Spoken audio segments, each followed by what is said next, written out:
Welcome back to another podcast on the Thinkly Innovation Platform. And welcome to my colleague and dear friend Pranay Jaiswal.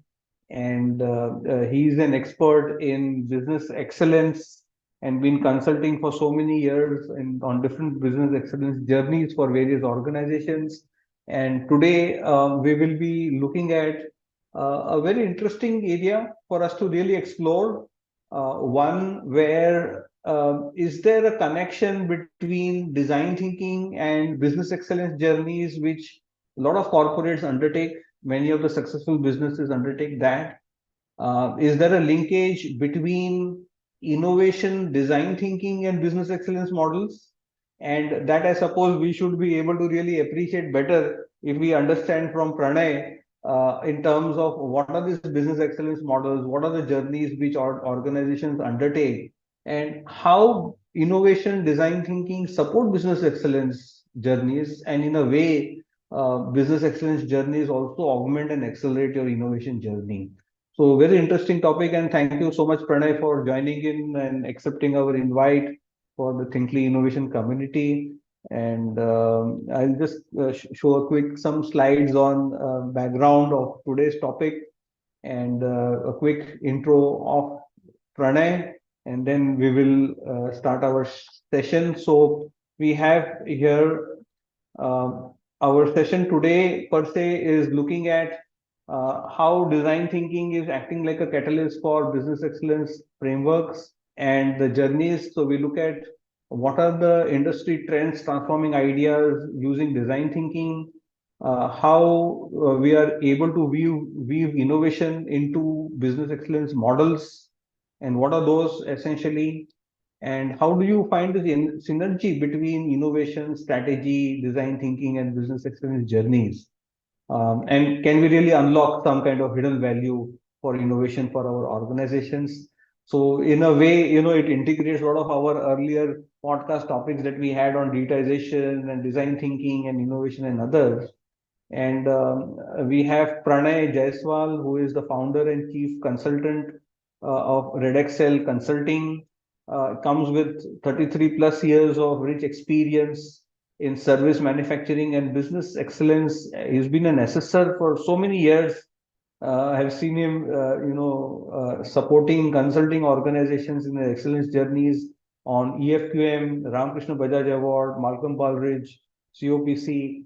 A lot of these elements is also a Six Sigma certified professional with business excellence professional also, and looked at a lot of areas of innovation, project management, strategy, and likewise. So comes with very rich experience, and we are really glad that he has joined us. And just a quick intro here. My name is David, and I'll be facilitating today's session. And we will really explore some of these areas along with Pranay. So thank you so much, Pranay, for joining in, and glad that you could really make it. And really exciting, and which immediately comes to mind, with your rich experience of business excellence journeys and frameworks. So, how have these business excellence journeys and frameworks really evolved? And what are these characteristics that are there for these high performing organizations? What do you really see in the industry? Right. So, firstly, thank you very much to Thinkly and David for having me on your chat show and giving me this opportunity to, have a lively, wonderful, freewheeling discussion with you. Very excited to discuss these topics. Design thinking, innovation, business excellence are very close to my heart, and would love to share whatever 30 years plus of experience I have had in both in service organizations and in consulting. And thank you very much for your kind words of introduction first. And yes, you mentioned about how organization, how the concept of business excellence has evolved over the years, and what are some characteristics of high performing organizations and all. So yeah, so it all began with, first, of course, there was that Raj, where the where the producers were at a monopoly, and then there was a monopolistic, I produce this, whether you want it, you take it, or get lost kind of a scenario. But then thereafter, the quality and the excellence, this thing focus in organizations over the decades, it has moved up from not only just from building into product quality to process quality to operational to organizational quality to extending it up to the supply chain, this thing, and then involving the entire ecosystem also. So over decades, it has gradually, the focus has moved up from just being product centric or process centric to now focus on the entire ecosystem and your supply chain and all, and also with respect to what is your contribution towards society and all. So quality or operational excellence or business excellence, whatever you choose to call it, has really take a big leap, and today organizations have become extremely passionate and considerate about focus on resources and all. So I'd like to just share a few pointers about what kind of high performing organizations, what kind of characteristics we are seeing in them. So one is that this complete change of perspective, as to not only just what am I doing, but why am I doing it. So organization, the purpose of the organization or the mission of the organization has completely taken center stage. Organizations which are thriving or which will thrive in future are those organizations which will be purpose driven, which will be mission driven, just not for profits, but then towards the larger society, what is their kind of responsibility towards a larger ecosystem, that has taken kind of center stage. So it's now it's purpose first and strategy later. First purpose, and then comes the strategy, how will I do it. Okay, then the next is about the stakeholders. Now earlier it meant stakeholder meant only a customer.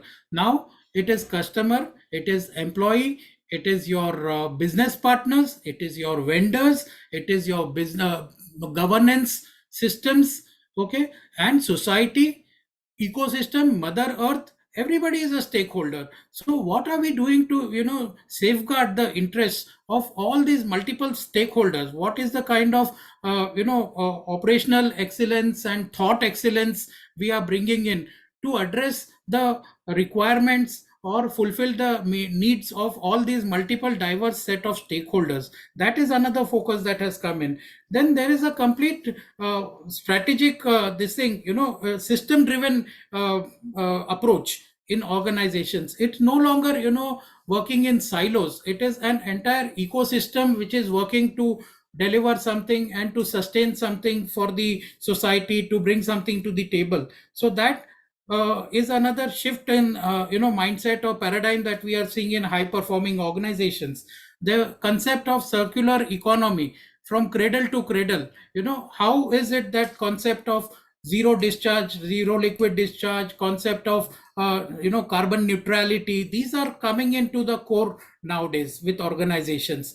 And also lastly, the focus on sustainability. So it's not just what I am going to do survive for today, but how am I building my core competencies, how am I building capabilities to sustain in the future. What will be the future for me, what will be the competition, who will be the competition. Today it's a disruptive world. You never know what who and where from your next competition will come from. So organizations have to become very agile, have become very agile to explore different facets where they can get into and take a first mover advantage kind of, because now no longer technology, cost and all are no longer kind of differentiators. It is the agility or the speed at which you innovate your offerings that will take you further.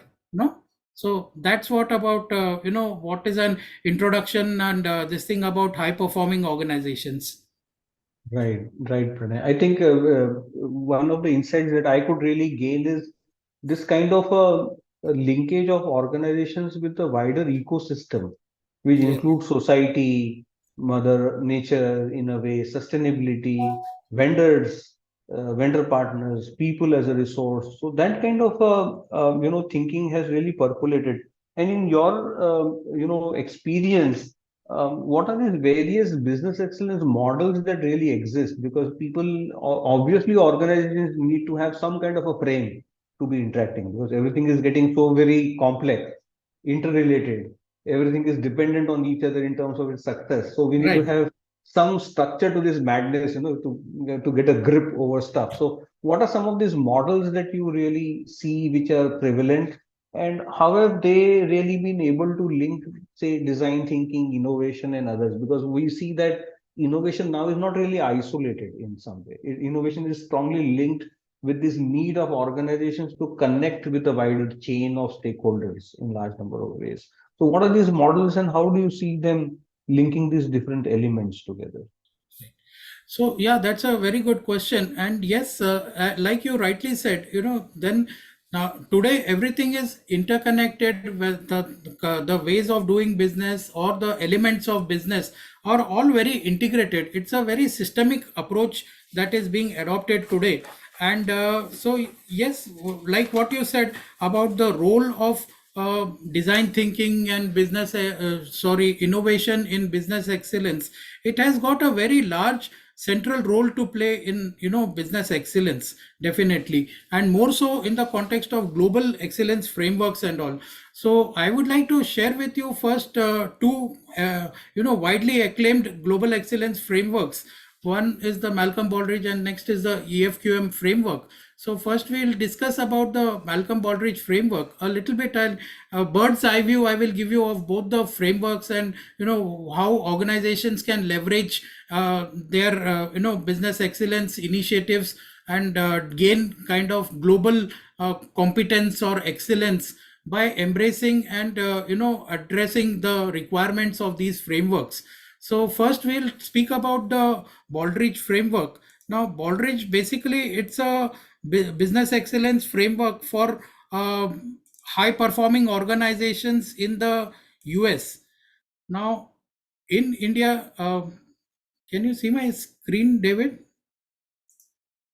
Yes, yes, Pranay, we are able to see. Yeah, Yeah, so perfectly. we'll Thank look at the Baldrige framework. Basically, like, it is meant for U.S. organizations, and it's the global excellence framework for U.S. organizations. But in India also, it is being promoted by the Indian Merchant Chambers. By the same framework is being promoted by the name of the IMC Ramkrishna Bajaj National Quality Award, and so it's a complete equivalent of the Malcolm Baldrige. So we'll look at the Baldrige requirements. So basically, again, high performing organizations, they have got some core values, certain core values. So what are these core values? The Baldrige calls for 11 core values, or demonstrate, or high performing organizations are seen to demonstrate 11 core values: leadership, strong leadership, focus of leadership on governance, focus of leadership on developing mission, developing the values of the organization. So those high performing organizations are led by visionary leadership. Second, the focus on customer. They are paranoid about customer experience. So, and now the definition of customer moves on in a big way. Now customer is not just a external customer, it could be an internal customer, it could be a partner, it could be society, it could be your governance people. They are also your customers, so it takes on a wider gamut. So addressing the stakeholder requirements basically is now what is customer driven excellence. And then large high performing organizations, they are seen to have demonstrate a complete passion for organizational and individual learning, sharing of best practices and all. So that learning culture is very strong in high performing organizations, and of course it's a core value of the framework as well. Again, the empathy or value for your people, value for your partners, seeing them as human beings and treating them as equals, gender diversity, diversity. So all those concepts are all very much core or central to the business excellence framework, the Malcolm Baldrige framework. Again, agility in terms of your approach, how quickly the organization learns things, can happen, unforeseen, like COVID. Nobody anticipated COVID, but then due to COVID, entire businesses got disrupted. But then agile organizations were those organizations which very quickly learned, how do we overcome this, because this is going to stay. So how do we still handle that and be in business? So that's an agility focus. And then you will see the focus on future, managing for innovation. Now this being a core value, how are organizations using this, not only to just stay in contention today, but how are they building capabilities, how are they envisaging the future, what are they doing to remain sustainable even in the future? So that's a very core element or this thing of the Malcolm Baldrige framework. And then of course societal responsibilities, socials,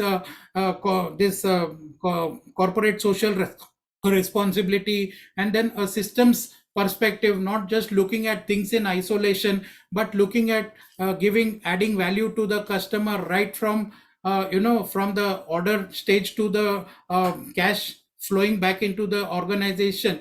What are the various, who are the various stakeholders, and what is the ecosystem? How do you leverage the strengths or the capabilities of your ecosystem?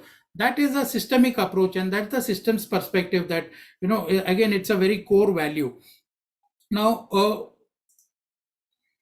yeah, so if we look at how the framework exists, so the framework is like this, that it has got 7 core elements, and the core they are called as criteria. So the first criteria is leadership, and then you have strategic planning, and then you have knowledge management and measurement and knowledge measurement systems and knowledge management.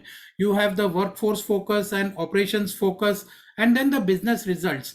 Now, everything has to be viewed in context. So the organization profile is what sets the context of the organization, because you see, if it's very unfair to compare, it's very unfair to compare an NGO to a high performing organization to a PSU. So this organization profile will set the context as to what is the social fabric of that organization, what is the context in which it operates, and then you assess the organization for its process maturity, for its capabilities, operational capabilities, so that the more holistic or more realistic assessment can be done. So the organization profile sets the tone for reviewing the organizational practices. And then here the model also speaks of equal focus on business processes as well as business results. So it's not just that people are just doing anything for achieving the desired results. It is how focused you are with your, how you are following processes that are robust, that are widely deployed in your organization, that are repeatable for your customers, that are repeatable for people. So there is a complete reviewing mechanism over here called an ADLI, or that is an approach, deployment, learning and integration. So an assessor will look at what is the approach, is it sound, is it widely deployed, is it completely structured approach, the deployment, has it got depth, has it got breadth of deployment, is the organization benefiting from the deployment? And then of course, are there cycles of learning and integration? So over the cycles of running for several months, are the processes getting revisited, are the insights coming, and are the processes being fine-tuned? So that is the learning. And then the integration is feedback going to the relevant stakeholders, to the relevant into the ecosystem, and is the ecosystem also being redesigned so that the more holistic approach can be developed? So that is the integration aspect of it. Similarly, with respect to results focus also, the focus is also reviewed, the results are also reviewed on multiple lenses. So are there adequate targets and trends? Are there comparative benchmarks that are being used? Are there some kind of, let's see, so levels, targets and trends and comparisons? And then of course integration, are those business results also, are they giving feedback, and are they reinforcing and strengthening the process. So is there a complete marriage between results and process? That marriage keeps toggling, and that's how it's a very integrated model.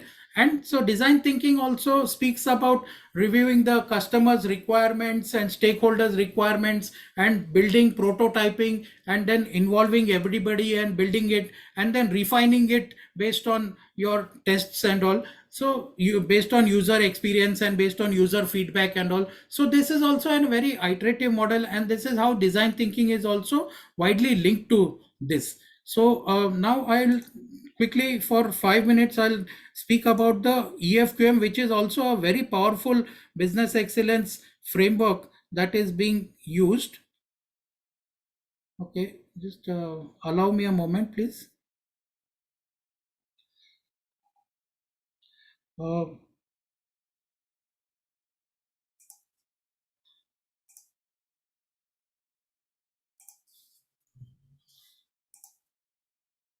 Do you want me to share, Pranay? 1 second, just I got Okay. it. No, I've no, got no it. problem. So I've got it now. So I think very exciting because we see a Yeah, lot of these frameworks of, say, the Ramakrishna Bajaj, and we have a structure to really manage various entities that you really showcased. yeah. And Okay, yeah, I've located it. very nice. Yeah.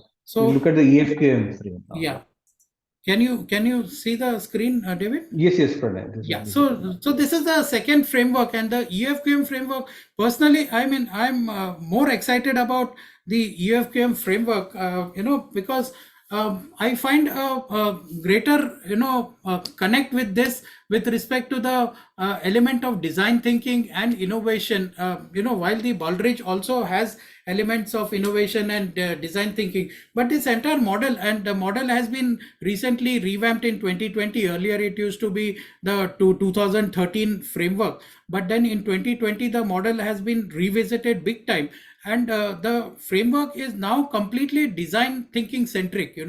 So it's very exciting, and the linkage that it builds, it's not only helps the organization to, it's not moved from being a diagnostic tool of operational excellence, to basically a radar or a platform or a framework of how you can build the organization to not only be competitive for today but also be ready for tomorrow. And the tomorrow is a distant tomorrow, 5 years down the line, 10 years down the line. So it really prepares the organization to help to transform itself for the future. And definitely, as we go forward, I will showcase to you some organizations that have embraced this model. So what kind of transformational changes in their business model they have brought about, so that they are ready for the uh, future 10 years down the line, 15 years down the line. So I will share a case study or this thing with you on that also. But first, let's have a look at the model, and how it is designed. So firstly, the EFQM, again, like the Baldrige is for American organization, the EFQM is for European organizations. And again, in India, this being a very popular global framework for excellence, it is being promoted or administered by the Confederation of Indian Industries at Bangalore, CII, and under the name of CII Exim Award. So CII Exim Award is a replica of the EFQM award. And here also you have the elements that are there. There are totally 7 elements that, as you can see over here, under 3 broad categorizations: direction, execution, and results. So here the focus is on, under direction, you would have direction, the leadership, what kind of purpose. See, as I told you, the why element is coming so much to the core over here, that is taking precedence even our strategy. Why are you into existence? What are we into business for? What do we want to do for society? That focus has taken center stage, that this becomes the first element of this: purpose, vision, and then strategy for the organization. And then how are we creating that organizational culture and leadership to develop or to promote that vision that we have, or that mission that we are on? So how organizations are leveraging or creating that kind of culture to promote the kind of vision or business leadership thoughts that they have. Then you have under execution, you have governing stakeholders. So identifying your governing stakeholders, and then building your processes. Not only how are you developing processes to create value for the customers. So who are your customers, how are you creating value for them, sustainable value for them, is the second process under execution.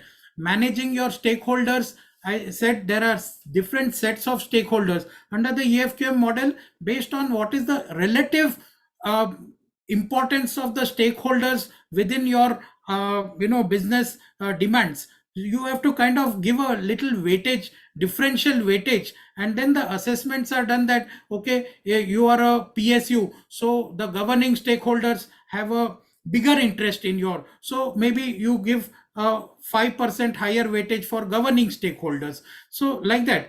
Okay, so based on what kind of industry you are in, what kind of setup you are, you give a little differential rating or weightage to the various stakeholders, and then your scoring and assessments are taken care of in that proportion.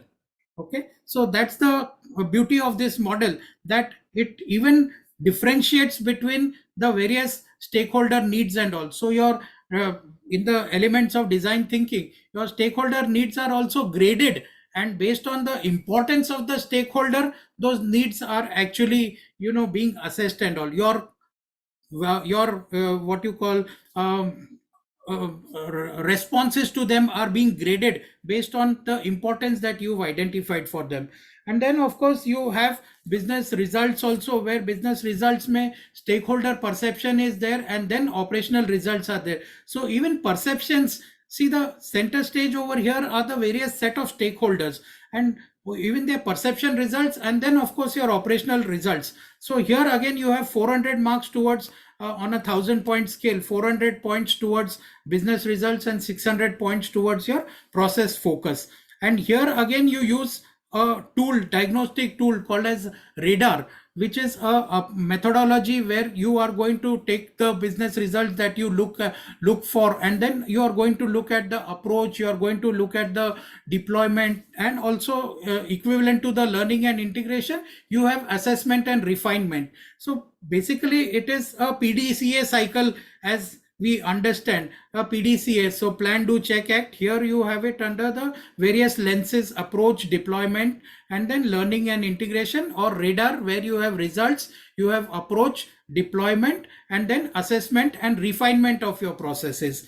Now if you look at the role of role or linkage of innovation over here, so here you can see that there are two elements in which the specific ask for innovation is spelled out over here. So here under the framework for innovation, you've got understand and importance and benefits. Under 2.3 you have innovation, and these are the various asks or criteria requirements that the organization understands how to the importance and how it can benefit from creativity and disruptive thinking. It sets goals and targets to encourage this innovation and all, and it enables, creates a culture, enables people to gives them a ecosystem to develop their skills in innovative thinking and all. It provides the, gives them the resources to go in for innovation, to do disruptive thinking and all,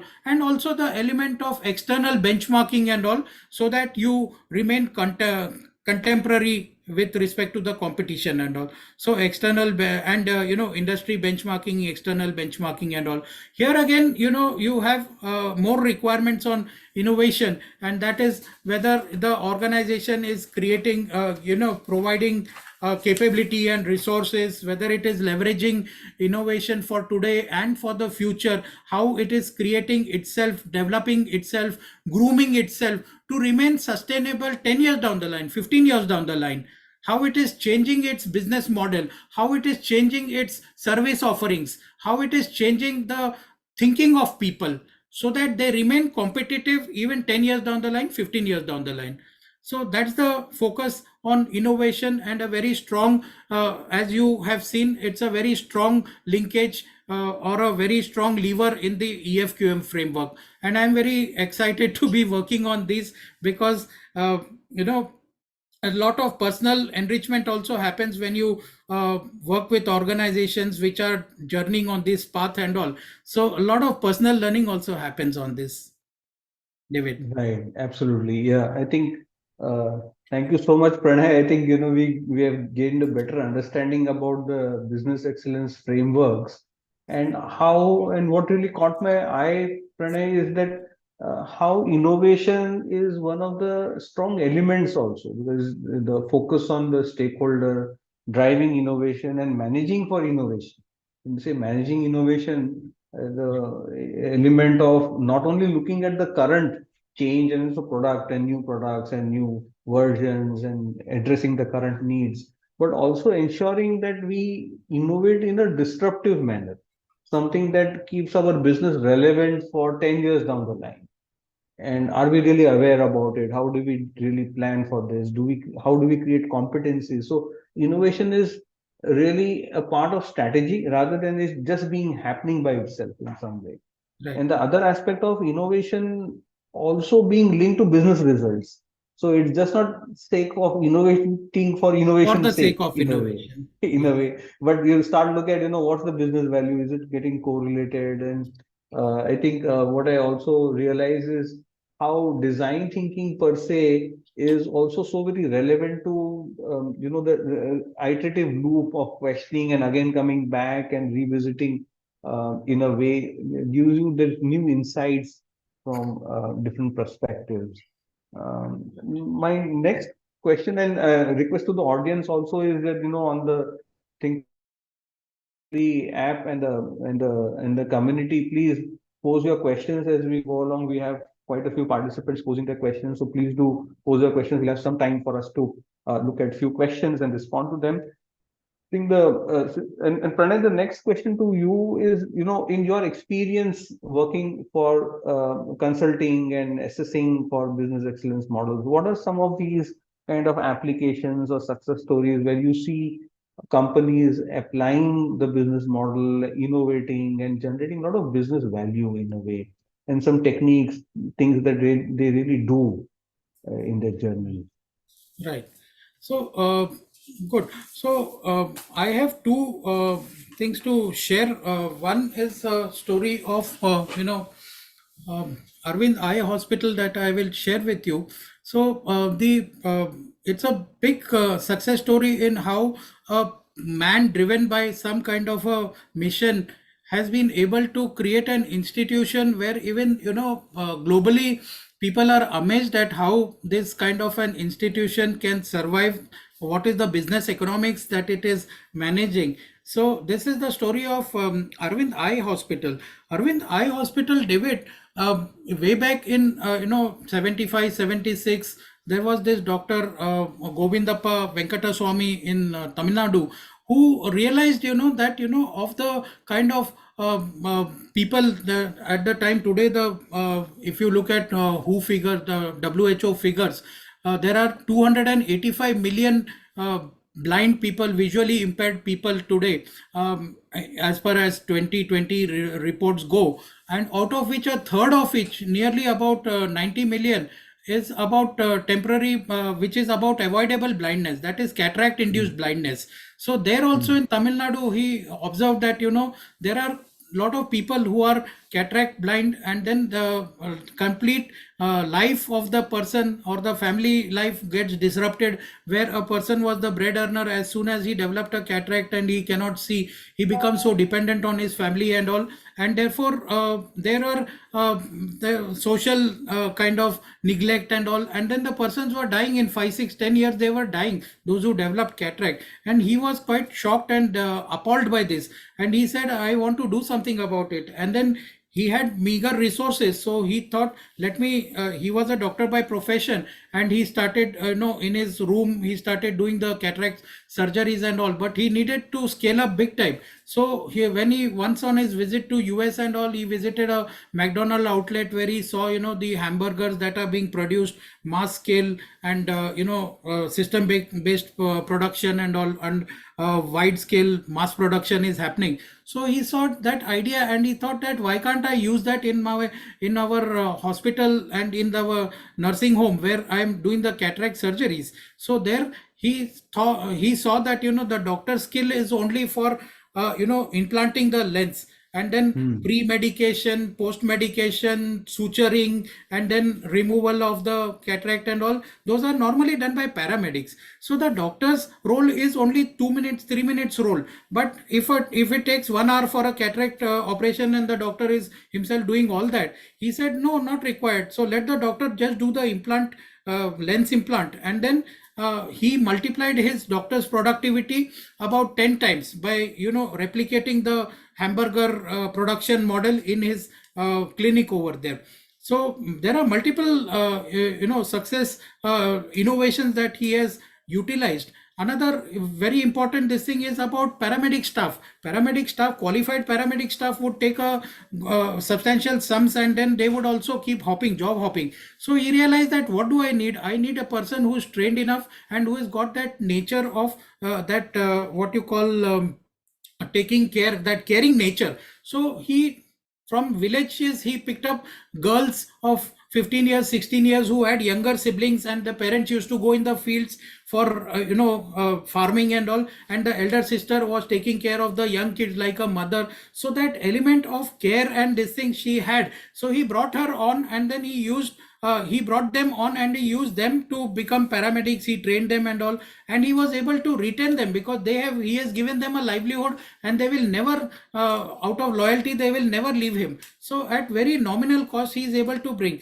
So with all such kind of innovations, by offering free surgery to 70% of his patients, and 30% of the patients paid surgery, but at rates which are less than market rates, and yet the hospital is 35% profitable. So that kind of business economics as a business model, he could bring in that kind of social innovation or a revolution, which even people from Harvard and all come to study even today. And so there he also went on and integrated backward by putting up a lens manufacturing factory, Oro Labs, and then they also manufacture sutures and other medications for eye and all. So now it's become a complete ecosystem. There is a research and development department also that has come up, which is offering consultancy to other hospitals and other organizations and all. So the organization in over 50 years, it has morphed into a center of business excellence. So that's one success story that I wanted to share. And then also I been working with little bit with BHEL. So then there also, in terms of a business model innovation, I want to share the success of story of business BHEL also. So over the last 50 years that BHEL has been into existence, its primary role has been to manufacture power plants for captive coal based power plants and all for NTPC or for the other state electricity boards. But in the last 5-10 years, they are seeing that the focus on renewable energy is going up, and then the focus on fossil fuel is coming down and all. And they revisited their capabilities. They said, "Bhai, are we only a power plant manufacturing company?" No, we are an engineering company. And if we are an engineering company, a heavy engineering company, then there are many other industries where heavy engineering is required. Why don't we explore and leverage our capabilities in heavy engineering in those areas? So they've got into transportation. So they've got into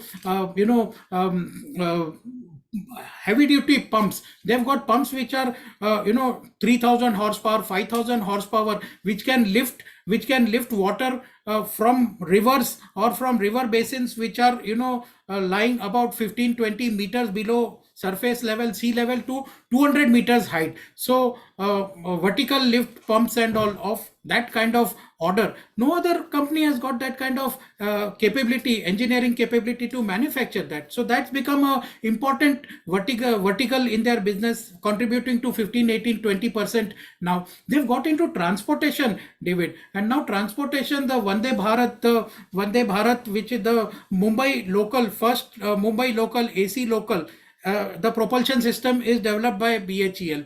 Then the Vande Bharat is only a short distance train at the moment, runs at 150, 180, 200 kilometers per hour. But then for longer journeys, which are overnight journeys, still we do not have any train as yet built, because you have to lot of design elements have to go into that to sustain the kind of vibrations or this thing.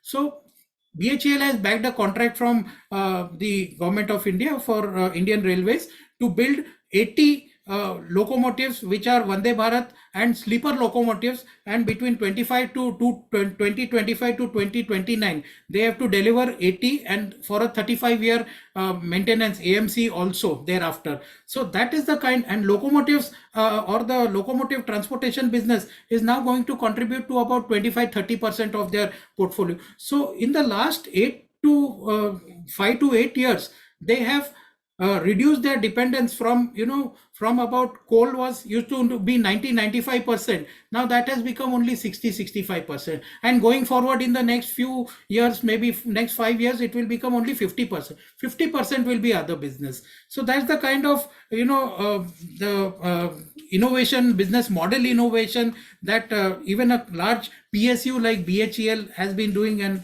I had the honor to review their innovations and all. The recent Chandrayaan we've launched to the moon, the solar batteries or panels are produced by BHEL. That's another vertical that they have got into. Defense, now they have tied up with HAL and all, and not only for Indian consumption, but they are also exporting defense equipment and defense machinery and all for foreign this thing. So they are bringing in revenue, foreign revenue. They are reducing the Atmanirbhar Bharat. They are increasing our self reliance on national talent and all. So that those are the some of the business innovations I saw at BHEL Wow. also. Wow, I think it's really exciting to see, a lot of these organizations embracing business excellence frameworks, and undertaking that journey to really, build competence. Already competencies exist, but refine them, Refine leverage them. them for innovating in different business areas, different business models. Really exciting. And I'm just cognizant of the fact of time, Pranay. So any other so what we'll do is we'll Very maybe quickly, I look would at like some to share with. examples of some other examples that you Yeah, have in mind, and then we'll quickly look at two, three questions before we close on the 10 right. minutes or so. So I have one very quick this thing to showcase, another very exciting case study to showcase, and that is about business excellence in a service organization that we have. I had on this thing to participate and to showcase, to share. Sure, So I'd like just spend 5 minutes on that also to, sure, sure. yeah. So I'm just sharing the screen with you. EFQM, EFQM. So for the participants, we are taking your questions also, and we'll address some of your questions. Yes. Is there on the screen? So Yes. yeah, so this is an operational excellence journey, and then I won't spend so much time on this, but I just want to show you the power of kind of such kind of operational excellence initiatives. This was an entire 18 to 24 months journey where we had a BPO which had several problems, as you can see: high operations cost, high error rates, low customer satisfaction, high downtimes, wide variance in performances, individual heroics, low morale, attrition rates, no standardization, and also multiple problems across the functions. So what we did is we undertook a complete rehauling, and we embraced again a framework called as a COPC, which is more this thing for the aligned for the contact center industry. And so under that framework, when we deployed that framework over that 18 to 24 months, David, we completely took apart the organizational processes and structure and fabric, and introduced uh, 2 dozen initiatives under various departments, where we, like in hiring, the partner selection rigor improved, the partner process audits improved, stay interviews against exit interviews, internal promotions up to manager level, shadow boarding for the middle management level, corkscrew approach for the senior leadership, where quality person was made a training head, and training head operation head was made HR head, so that they can understand and appreciate the nuances or challenges for the other function, so that over a period of time they become sensitized, and they also bring in their domain expertise into that role. So the role also got the function also got benefits from their from their experience, as well as they also enrich themselves, their own learnings and all. Then correlation between internal assessments and customer feedback. Then again, the digital cockpit, more than 700 operational metrics, we've put it on a electronic dashboard, and which was getting updated in real time, absolute real time, so that any senior leadership person or any leadership person also, whatever are relevant to him, he could view at the click of a mouse on his desktop, so that immediately corrective actions can be initiated. Then in training also, training curriculums, and then KPIs of trainers being linked to the performance of their deputy, their charges and all. A lot of changes and improvement projects we were able to do, and I'm very excited to proud to showcase what kind of business results we obtained. A 30% reduction in operational cost, 31% employee sat improvement. These numbers are really mind boggling for any service organization, and wonderful this thing for a sense of feeling achievement for the persons who are involved in driving that innovation, driving those changes. See, look at these kind of business benefit. So what I'm wanting to showcase from this case study is that business excellence, a structured approach or a framework or a model, has got real benefits, but definitely it takes 18 to 24 months or journey, and it's a very difficult journey, where you may feel a lot of pressure and this thing to give up, but at the end of those 24 months you have real results to showcase. So that's what I just wanted to share on this. Thank you, Pranay. I think be setting best practices or systems, but also to really look at business value to create a sustainable business which is there. One of the questions, Pranay, from the it's Yes, a yes. repeated question from the participants, which and there are multiple.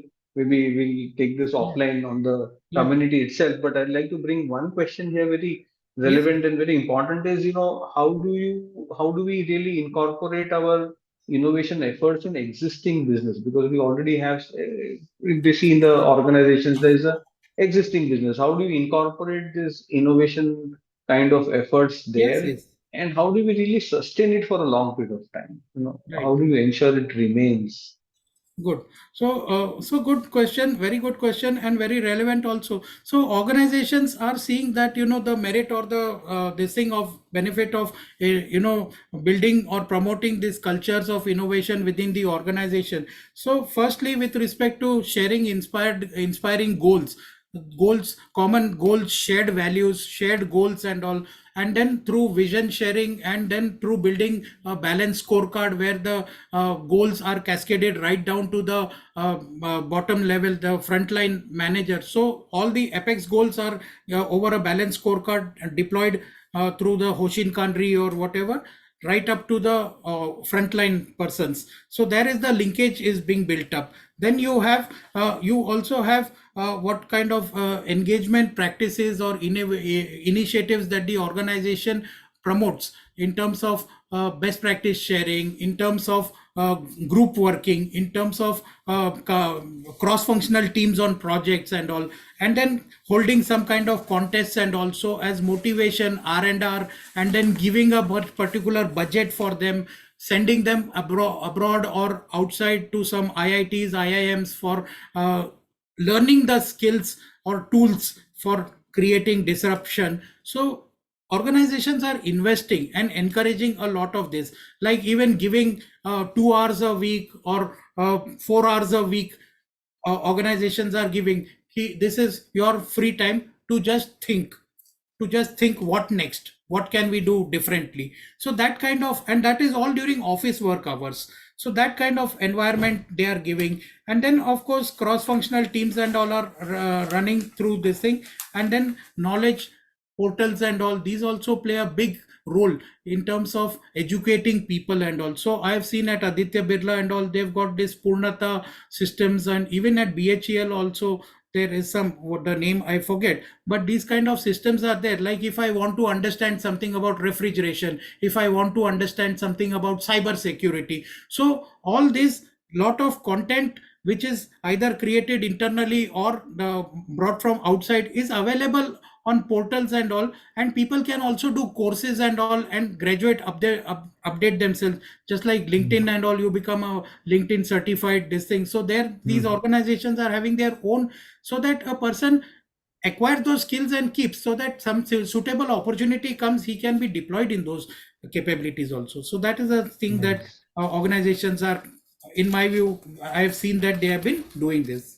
Great, great, Pranay. So thank you so much, Pranay. I think we had a Next very, question.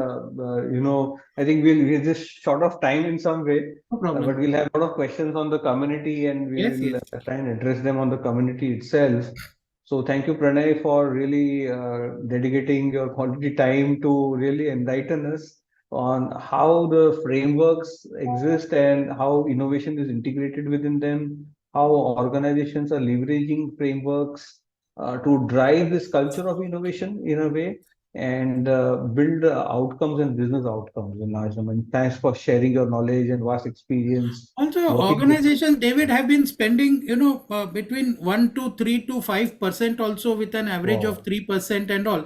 And in terms of, time frames for return on investment and all, the returns on investment for this 3% of turnover that they are investing, returns of investment I've seen in organizations as high as 10x or 20x also, Wow. Oh, but the time frame that these are required, they will come, oh, but they will come over 5 years, they will oh, come over 7 years. But definitely strong 10x return of investments are also very much oh. available, This is and I've very, seen very, this. very heartening to really hear this because a lot of resistance comes in because where is the business value? And I Right, think if we are on the track for a long period of time and that visioning and the purpose really exist, right. then it's just a matter of time and it's something that is irreversible in large number of ways. Yes, like I said, sir, we also Hmm. seen the example where, the business model, a 20,000 crore company, now 50% of the turnover is going to come from something which was not even considered a core competency, say 5, 7 years ago. But in the Yeah, next 5, 7 years, 50% of their revenue is going to come from those initiatives. But right. they've invested in these 5, 7 years. Thanks so much, Pranay, for sharing your vast experience with us and really grateful Thank you. It's been a to be. pleasure. Thank you so It's much, been a Pranay. pleasure, David, talking to you, and thank you, Thinkley, again for inviting me to be a participant on this. And look forward to more such exciting engagements. Thank you, David, and thank you, Thinkley.